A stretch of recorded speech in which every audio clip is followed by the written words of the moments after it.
Bueno, en videos anteriores nosotros habíamos visto las operaciones elementales de los números complejos. Las operaciones se hacen mediante una representación del número que se conoce como forma binómica, pero existen otras representaciones gráficas que podemos utilizar para representar esos números complejos, como puede ser la forma polar o representación polar de un número complejo. Para poder analizar la representación polar de un número complejo, nosotros podemos leer el contenido que dice en ese recuadro, ¿no? Dice: el valor absoluto o módulo de un número complejo viene dado por la siguiente expresión.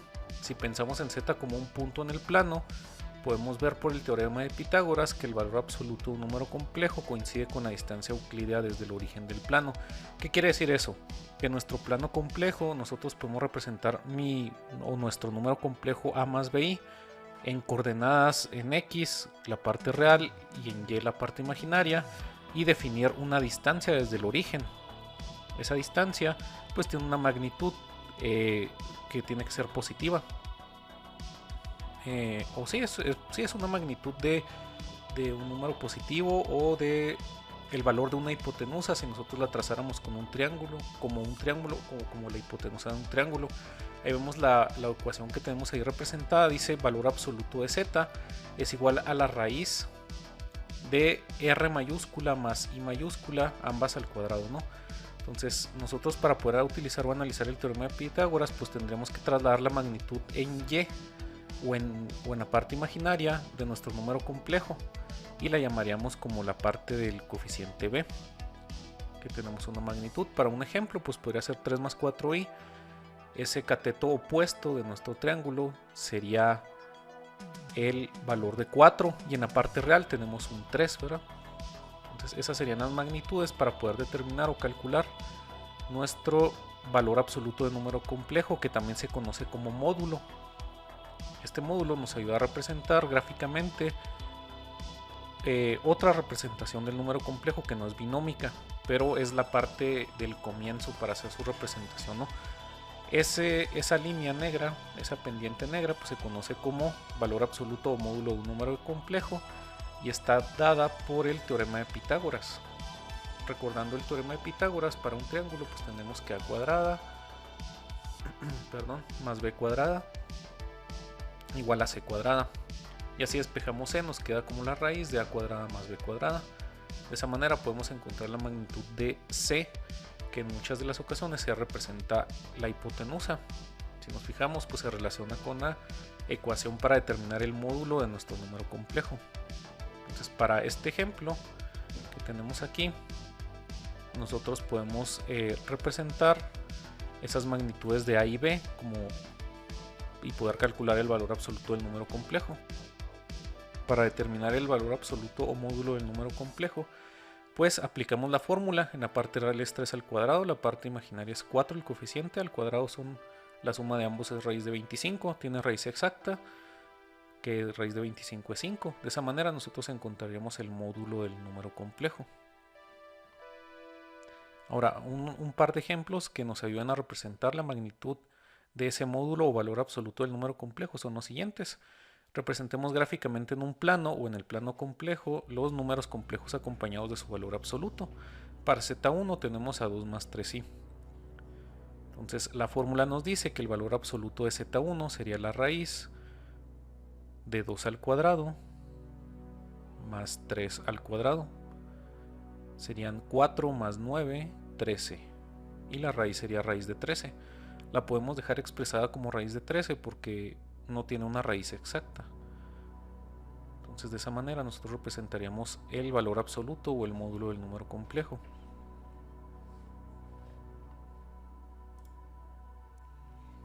Para z2 pues podemos hacer lo mismo, ¿no? Poner 5 más 2i es nuestro número complejo z2, y su módulo valor absoluto sería 5 al cuadrado más 2 al cuadrado. Serían 25 más 4, 29. Sería raíz de 29, no es una raíz exacta, entonces la podemos dejar representada como raíz de 29. Y ahora su representación gráfica pues la podemos ver ahí en ese dibujito, ¿no? En un plano complejo en el cual nosotros tenemos como el valor absoluto de z1, pues podemos representarlo ahí en las coordenadas 3, 2,3, 2 en la parte real, 3 en la parte imaginaria, z1 indicado por esa flechita, y z2 o su valor absoluto de z2 serían las coordenadas 5 en x, 2 en la parte imaginaria. Y bueno, podemos hacer un tercer ejemplo en el cual el número complejo z3 tenga uno de los elementos con signo negativo, pudiera ser menos 4 más 5i. Para nosotros representar el valor absoluto de ese número complejo, pues diríamos que z3 o el valor absoluto de z3 es igual a menos 4 al cuadrado más 5 al cuadrado.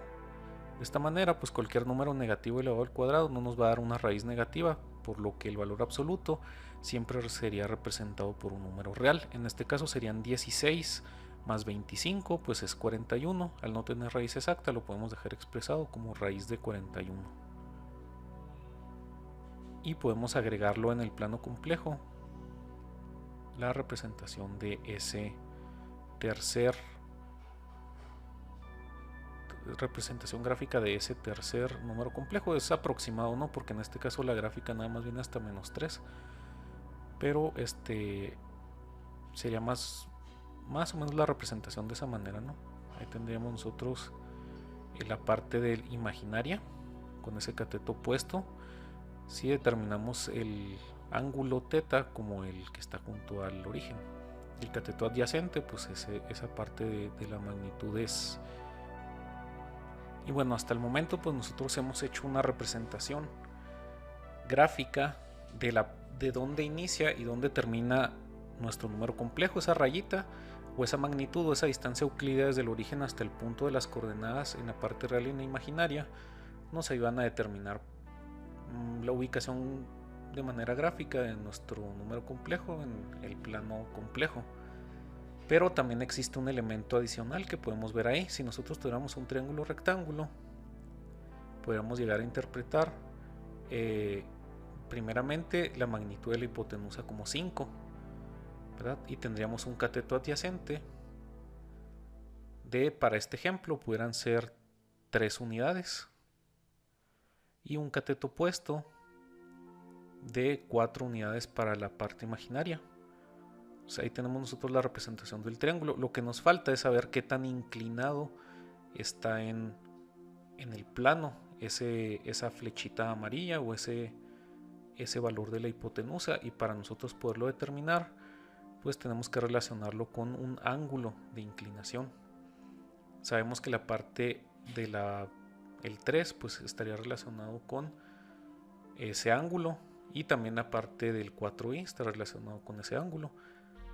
Al ser un triángulo rectángulo, pues ahí tendremos esa representación, ¿no? Para nosotros analizarlo de manera polar y gráfica completamente nuestro número complejo y desmenuzar la parte real y la parte imaginaria y representarlo de manera polar, tenemos que apoyarnos en identidades trigonométricas que están relacionadas con el triángulo. Una de ellas es el seno del ángulo θ, el cual nos dice que la relación es el cateto opuesto entre la hipotenusa.